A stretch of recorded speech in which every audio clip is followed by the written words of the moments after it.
সিরিয়ার দামেস্কে বিমান হামলা চালিয়েছে ইসরায়েল। সেই সঙ্গে দেশটির সীমান্তের কাছে গোলান মালভূমির বাফার জোনে সেনা মোতায়েন করেছে আইডিএফ। এদিকে সিরিয়ার মধ্যাঞ্চলে জঙ্গি গোষ্ঠী ইসলামিক স্টেটের ৭৫টি ঘাঁটিতে হামলার দাবি করেছে যুক্তরাষ্ট্র। রোববার সিরিয়ার অস্ত্রের ঘাঁটি, বিমান প্রতিরক্ষা ব্যবস্থা, রাসায়নিক স্থাপনাগুলো লক্ষ্য করে একাধিক হামলা চালায় আইডিএফ। হামলা হয়েছে দামেস্কের নিকটস্থ মেচ্ছে বিমান ঘাঁটিতেও।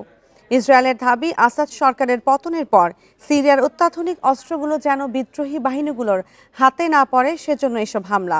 গোলান মালভূমির মাউন্ট হারমনের চূড়ায় একটি সিরীয় সেনা ফাঁড়ি দখলে নিয়েছে তারা। ১৯৭৪ সালের পর এবারই প্রথম বাফার জোন দখল করল ইসরায়েলি বাহিনী। সীমান্তের কাছে সিরিয়ার বেশ কয়েকটি গ্রামের বাসিন্দাদের জন্য জরুরি সতর্কতাও জারি করেছে তারা।